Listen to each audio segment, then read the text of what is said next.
कहानी की शुरुआत होती है अमेरिका के फ्लोरिडा स्टेट में बसे मायामी शहर से। सुबह का वक्त है, सूरज की किरणें समंदर पर पड़ रही हैं और एक महिला स्टेफनी पार्क में जॉगिंग कर रही है। वो सिर्फ एक स्कूल टीचर नहीं बल्कि वहां की सबसे फिट और सबसे आकर्षक महिला मानी जाती है। स्कूल के कई लड़कों का पहला क्रश वही है। स्टेफनी की लाइफ ऊपर से परफेक्ट दिखती है। उसका एक हस्बैंड है माइकल जो बैंक में काम करता है और एक बेटी निकोल जो 18 साल की है और उसी स्कूल में पढ़ती है। लेकिन घर का माहौल उतना खुशहाल नहीं। माइकल हमेशा काम में बिजी रहता है। वो लोग अब पहले जैसी ज्यादा बातें नहीं करते हैं और निकोल भी जवानी की दहलीज पर है, इसलिए अपनी माँ से थोड़ी दूर दूर रहने लगी है। सुबह ब्रेकफास्ट के वक्त माइकल जल्दी निकल जाता है। निकोल खाना नहीं खाती और स्टेफनी अकेली रह जाती है। वह हल्का सा उदास होती है मगर कुछ नहीं कहती। वो खुद को संभालती है और स्कूल के लिए निकल जाती है। स्कूल में बच्चों को पढ़ाते हुए एक नया चेहरा उसकी क्लास में दाखिल होता है।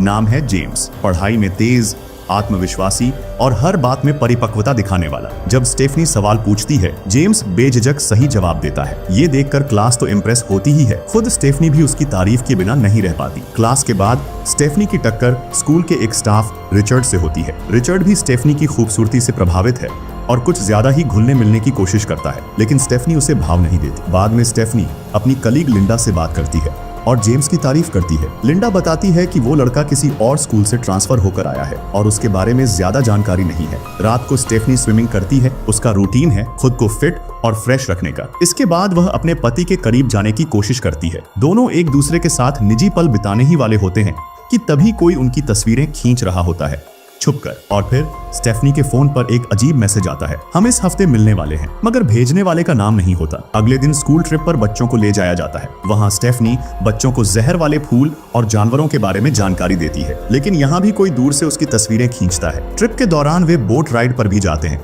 जहाँ रिचर्ड बच्चों को प्रैक्टिकल बातें समझा रहा होता है। वहीं जेम्स स्टेफनी के पास बैठता है और उससे दोस्ताना बातचीत करता है। ट्रिप के बाद होटल में रुकते हैं। स्टेफनी अपने कमरे की खिड़की से देखती है कि जेम्स बिना शर्ट के समंदर किनारे खड़ा है। वो नजरें चुरा लेती है, लेकिन जेम्स भी उसे देख चुका होता है। रात को पार्टी के दौरान स्टेफनी डांस कर रही होती है। तभी उसका पति माइकल का फोन आता है और वो बात करते करते समंदर किनारे चली जाती है, लेकिन उसके पीछे पीछे जेम्स भी आ जाता है। स्टेफनी उसे देखकर चौंक जाती है और गिर जाती है। जेम्स दौड़कर उसे उठाता है, अपनी टी शर्ट पानी में भिगोकर उसके घाव पर लगाता है और कहता है, मैं जानता हूँ तुम मुझे देख रही थी और सच कहूँ मैं तुम्हें बहुत लाइक करता हूँ। वो उसे किस करने की कोशिश करता है और स्टेफनी कुछ देर के लिए खुद को रोक नहीं पाती, लेकिन फिर होश में आते ही कहती है, नहीं ये गलत है, और वहाँ से चली जाती है। अगले दिन घर लौटकर स्टेफनी सब नॉर्मल दिखाती है, लेकिन उसके मन में हलचल है। वो सोचती है कि वो एक टीचर है, माँ है, पत्नी है, फिर एक स्टूडेंट के साथ ऐसा कैसे हो गया। उधर जेम्स अपने कमरे में बैठा स्टेफनी की एक सुंदर ड्राइंग बनाता है। वो उस महिला का दीवाना हो चुका है। सुबह स्टेफनी जब जॉगिंग पर जाती है तो देखती है कि एक गाड़ी उसका पीछा कर रही है। जैसे ही वो पलटती है, गाड़ी तेजी से वहां से भाग जाती है। वह डर जाती है। स्कूल जाने से पहले वो लिंडा को जेम्स और उसके बीच कल जो हुआ था उसके बारे में सब कुछ बताती है। लिंडा कहती है, देखो जेम्स एक स्टूडेंट है, यदि तुमने उसके साथ नजदीकियां बढ़ाई तो ये तुम्हारी पर्सनल और प्रोफेशनल दोनों लाइफ के लिए ठीक नहीं रहेगा। वो एक सुझाव भी देती है कि जेम्स के बिहेवियर को देखकर मुझे लगता है कि उसे किसी और क्लास में शिफ्ट कर देना चाहिए। इसके बाद स्टेफनी जेम्स को बताती है कि उसका दूसरी क्लास में ट्रांसफर कर दिया गया है। जेम्स चुपचाप क्लास से निकल जाता है, लेकिन फिर वह स्टेफनी से अकेले में मिलने आता है और कहता है, तुम मुझे दूर कर रही हो क्योंकि तुम्हें दिल हारने का डर है। स्टेफनी उसे साफ शब्दों में कहती है, जो कुछ हमारे बीच हुआ वो एक गलती थी, भूल जाओ इसे। उनकी ये सारी बातें रिचर्ड सुन रहा होता है। इसी बीच स्कूल की लैब से कोई एक जहरीला सांप चुरा लेता है, लेकिन कौन, ये अभी राज है। बाद में लिंडा अपने ऑफिस में होती है और ड्रॉर से कुछ निकाल रही होती है कि उसे वही सांप काट लेता है। हालत बिगड़ जाती है। रात को स्टेफनी के घर कोई डोरबेल बजाता है और चला जाता है। माइकल दरवाजा खोलता है। वहाँ एक खूबसूरत गुलदस्ता रखा होता है, लेकिन स्टेफनी तुरंत पहचान लेती है, वो जहरीला फूल है। वह तुरंत कहती है, इसे हाथ मत लगाना, ये जानलेवा है। उधर जेम्स घर आता है और उसकी माँ उसे स्टेफनी की ड्राइंग के साथ देखती है। वह नाराज होकर कहती है, तू ये सब कब से कर रहा है। जेम्स ड्राइंग छीन लेता है और माँ को चुप करा देता है। अगले दिन रिचर्ड जेम्स को वार्न करता है, स्टेफनी से दूर रहो वरना तुम्हें पुलिस उठा ले जाएगी। मगर जेम्स बाज नहीं आता। वह स्टेफनी से अकेले में मिलता है। वो उसे देखकर हैरानी से कहती है, तुम यहाँ क्या कर रहे हो, ये स्टाफ एरिया है, बाहर जाओ। लेकिन जेम्स बिना हिचके अपनी जेब से एक छोटा सा लॉकेट निकालता है। ये मेरी दादी का था, बहुत स्पेशल है, अब ये तुम्हारा होना चाहिए। स्टेफनी कहती है, तुम ये मुझे नहीं दे सकते, ये गलत है जेम्स, मैं तुम्हारी टीचर हूँ। जेम्स कहता है, आप सिर्फ मेरी टीचर नहीं हैं, आप मेरी जिंदगी की सबसे जरूरी इंसान हैं। आप मेरी परफेक्ट मैच हो। स्टेफनी अब सख्ती से बोलती है, बस करो जेम्स, तुम्हारी ये बातें अब हद से बाहर जा रही हैं। मैंने पहले ही कहा था कि जो कुछ हुआ उसे भूल जाओ। अब ये बात यहीं खत्म करो और तुरंत बाहर निकलो। जेम्स एक पल रुकता है, फिर ठंडी आवाज में कहता है, अगर आपने मुझे ठुकराया तो मैं सबको बता दूंगा कि हमारे बीच क्या हुआ था। फिर देखना आपके नाम की कैसी धज्जियां उड़ेंगी स्कूल में। ये सुनकर स्टेफनी के होश उड़ जाते हैं, लेकिन वो कुछ नहीं कहती। जेम्स वहां से निकल जाता है और उसके जाते ही स्टेफनी कुर्सी पर बैठ जाती है, घबराई हुई और परेशान। थोड़ी देर बाद वह स्कूल के गार्डन एरिया में बैठी होती है तो रिचर्ड आ जाता है, वही स्टाफ मेंबर जो हमेशा से उसे लेकर कुछ ज्यादा ही फ्रेंडली बनने की कोशिश करता है। वो मुस्कुराकर पूछता है, कल रात भेजे गए फूल मिले थे? स्टेफनी का गुस्सा अब फूट पड़ता है, तुम्हें पता भी है वो जहरीले फूल थे। जरा सोचो, अगर मेरे हस्बैंड ने उन्हें छू लिया होता तो क्या होता? रिचर्ड थोड़ा चौंकता है। स्टेफनी कहती है, प्लीज मुझसे दूर रहो, और वहां से उठकर चली जाती है। अब यहाँ लैब में स्टेफनी कुछ पेपर वर्क कर रही होती है, तभी अचानक उसका सिर घूमने लगता है। तभी उसे हल्का हल्का भ्रम होने लगता है, चीजें डगमगाती दिखने लगती हैं। उसे लगता है कि जेम्स उसके पास आ रहा है, या शायद ये उसका वहम है। वो किसी तरह लैब से निकलने की कोशिश करती है, लेकिन बेहोश होकर गिर जाती है। लिंडा, रिचर्ड और खुद जेम्स भी वहां पहुंचते हैं। सब उसे हॉस्पिटल ले जाते हैं। होश में आने पर वह अपने घर में होती है, जहां निकोल बताती है कि स्कूल में तुम बेहोश हो गई थी।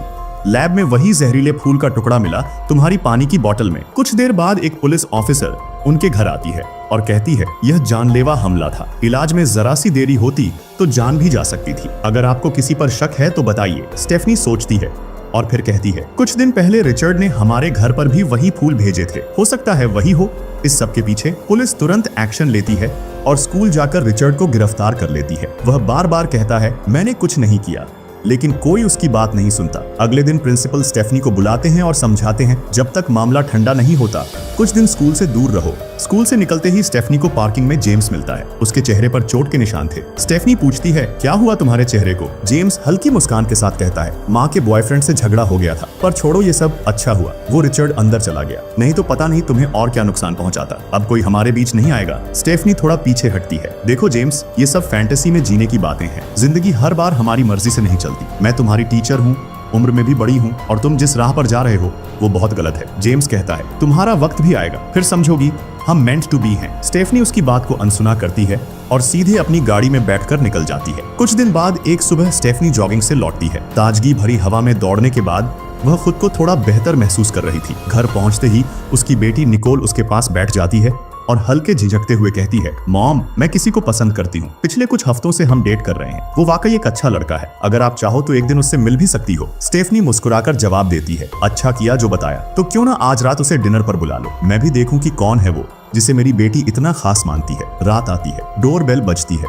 स्टेफनी दरवाजा खोलती है और उसके पैरों के नीचे से जमीन खिसक जाती है। सामने खड़ा है जेम्स। हैरानी के मारे वो कुछ कह भी नहीं पाती। डिनर टेबल पर तीनों बैठते हैं, लेकिन माहौल असहज होता जा रहा है। जेम्स हर बात में अपनी नजरें स्टेफनी पर गड़ा देता है और धीरे धीरे वह अपना पैर स्टेफनी की टांग से छूने लगता है। स्टेफनी असहज महसूस करती है, मगर निकोल के सामने कुछ कह नहीं पाती, और ऊपर से माइकल यानी उसका हस्बैंड आज घर पर नहीं था। कुछ देर बाद जेम्स अचानक उठता है और कहता है, मैं बाथरूम यूज कर लूं, लेकिन वह बाथरूम की जगह सीधे स्टेफनी के बेडरूम में घुस जाता है। स्टेफनी को कुछ अजीब लगता है। वह निकोल से कहती है, तुम यहीं रहो, मैं अभी आती हूँ, और वो भी पीछे पीछे कमरे की ओर जाती है। कमरे में पहुंचते ही जेम्स दरवाजा बंद कर देता है और धीमे से कहता है, याद है आपने ही कहा था कि अपनी उम्र की लड़की ढूंढो, तो देखो मैं आपकी बेटी के पास पहुंच गया। स्टेफनी अब पूरी तरह गुस्से में आ जाती है। ये बकवास बंद करो और अभी के अभी निकलो यहाँ से, वरना पुलिस को बुला लूंगी। लेकिन जेम्स हद पार करते हुए उसे जबरदस्ती किस करने की कोशिश करता है। तभी दरवाजा खुलता है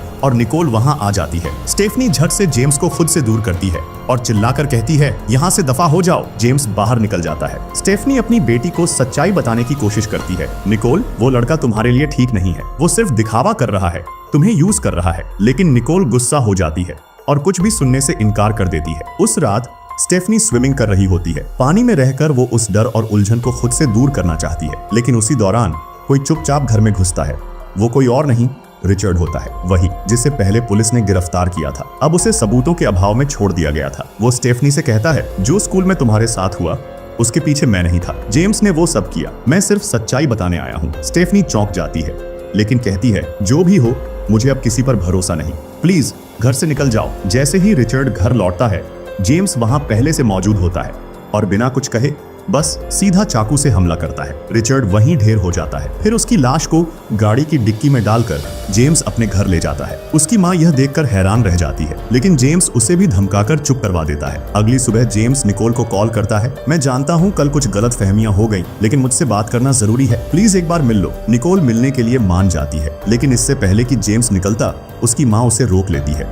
बंदूक तानकर कहती है, बेटा अब बहुत हो गया, ये सब बंद करो। जेम्स बंदूक छीन लेता है और उसे जबरदस्ती ट्रेलर में बंद कर देता है। निकोल जब जेम्स से मिलती है तो वह झूठ बोलता है, तुम्हारी माँ ने मुझे उस रात जबरदस्ती किस किया, शायद वो चाहती थी कि हम अलग हो जाएं। फिर वो कहता है, चलो मेरी माँ से मिलवाता हूँ, वो सब समझा देंगी। निकोल उसकी बातों में आ जाती है और उसके साथ उसके घर चली जाती है। अब स्टेफनी को जेम्स का कॉल आता है, निकोल अब मेरे पास है, तुमने मुझे ठुकराया था, अब खुद चलकर आओ, नहीं तो तुम्हारी बेटी को खो दोगी, और हाँ, अगर पुलिस को बताया तो उसकी जान चली जाएगी। स्टेफनी तेजी से निकलती है, लेकिन बीच रास्ते में उसकी कार कीचड़ में फंस जाती है। वो दौड़ते हुए ट्रेलर तक पहुंचती है और सबसे पहले एक अलमारी में उसे जेम्स की घायल माँ मिलती है। वो बमुश्किल बोल पाती है, तुम्हारी बेटी, जल्दी बचाओ। स्टेफनी घर के अंदर भागती है। एक कमरे में उसे ढेरों तस्वीरें मिलती हैं, उसकी तस्वीरें जो जेम्स ने खींचकर वहां चिपकाई थी। उसके साथ रिचर्ड की लाश भी पड़ी मिलती है। नीचे उतरकर वह निकोल को बंधा हुआ पाती है। तभी जेम्स आता है, बंदूक उसकी तरफ तान कर कहता है, मैंने सब कुछ तुम्हारे लिए किया, लेकिन तुमने मुझे कभी नहीं समझा। जब मैं 13 का था